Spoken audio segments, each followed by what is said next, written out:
All right, so hypogynous flowers we've done, and now we start with the next one, that is the epigynous flowers. Right, so the epigynous flowers, if you look at the diagram here of epigynous, we see that in the epigynous flowers, the ovary of the flower is an inferior ovary, right? If you look at it, you will find that the ovary is inferior, because you will see that all the other floral parts are arising from above the ovary, right? So this kind of a position of the ovary being inferior and the floral parts arising from above is known, these kind of flowers are known as epigynous flowers. Right, if you see here, this is the ovary, right? This ovary is inferior, and these are the sepals, these are the petals, and that is the stamen, which is all arising from above. These are all above the ovary. So since the ovary is below, so this is an inferior ovary, right? Inferior ovary, and this kind of flower is known as epigynous flowers, right? So these are epigynous flowers. Now let's read what the book says. It says position of the ovary is inferior to other floral parts, inferior below to the other floral parts. The ovary is said to be inferior. Example is in guava and in cucumber, right? Now if we look at this flower again, we find here this is an epigynous flower. The position of the ovary here, this is the ovary. The ovary is inferior, right? Why inferior? Because the ovary is found below the sepals, these are floral parts, the petals, and here are the androecium, right, the stamens.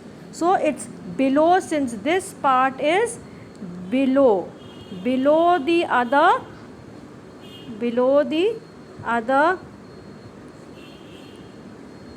floral parts. So this kind of a flower is known as epigynous, and the ovary is an inferior ovary, right? So that was about the epigynous, and we move on to the last one, that is perigynous flowers, right? The ovary is situated in the center, right, and the other floral parts arise from the thalamus. Thus the ovary and the floral parts appear to be almost at the same level, right? So the ovary is said to be half inferior. Now if we look at the perigynous flowers here, if you look at the diagram here of the perigynous flowers, we see here the position of the ovary, that is the ovary, right? This green part is the thalamus here, this is the thalamus, and from the margins of the thalamus, these are the margins of the thalamus, we see the sepals arise, the petals arise, and the stamens arise. Similarly here, the sepals arise, the petals arise, and the stamens arise. So what do we get to see here is that the level is almost the same. So this kind of an ovary is said to be half inferior, and this kind of a flower with half inferior ovary and the other floral parts arising from the margins of the receptacle, these are the margins of the receptacle, these kind of flower is known as perigynous flowers, right? Now if we look at some examples, some diagrams of a perigynous flower, here we will see that from the receptacle, here this is the perigynous flower. Here you see that from the receptacle arises, this is the ovary, right? Again here the ovary is half inferior, right? And you see here, this part is the receptacle. From the receptacle, the sepals, the petals, all these parts arise, right? So that is a perigynous flower. Now if we further look at the difference in the hypogynous and the perigynous flower, we find again, you look at the hypogynous flower. In the hypogynous flower, we see that the petals, sepals and stamens are attached at the base of the ovary. Here this is the ovary and this is the base. From here the petals arise, from here the sepals arise, from here the stamens arise. All are arising from the base of the ovary, right? So here we see that the ovary is positioned above the sepals, petals and the stamens. So having a superior ovary, and this kind of flower is known as hypogynous flowers. Now if we look at the perigynous flowers, we see that the petals, sepals and stamens, they are on the rim of hypanthium, that is the rim of the thalamus here, at the rim, margin. From here the sepals are arising, the petals are arising, and from the same point the stamens are arising.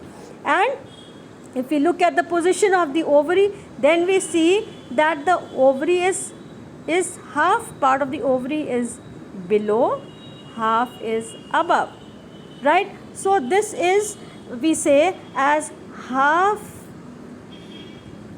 inferior ovary, and the flower is a perigynous flower.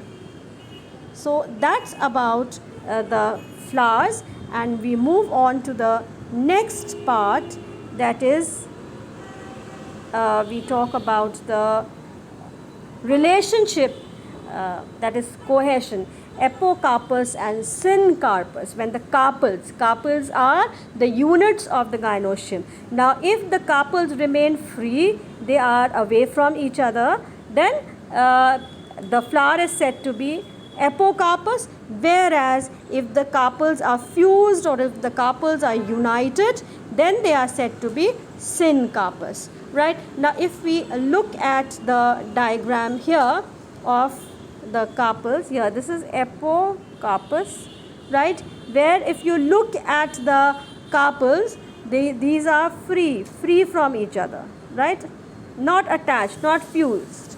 And if we look at it here, this part, we see that the carpels are united together into one, right? So this is a syncarpus flower and this is an apocarpus flower, right? Similarly, if we look at the ovaries also, right, now these are the transverse section of the ovaries, right?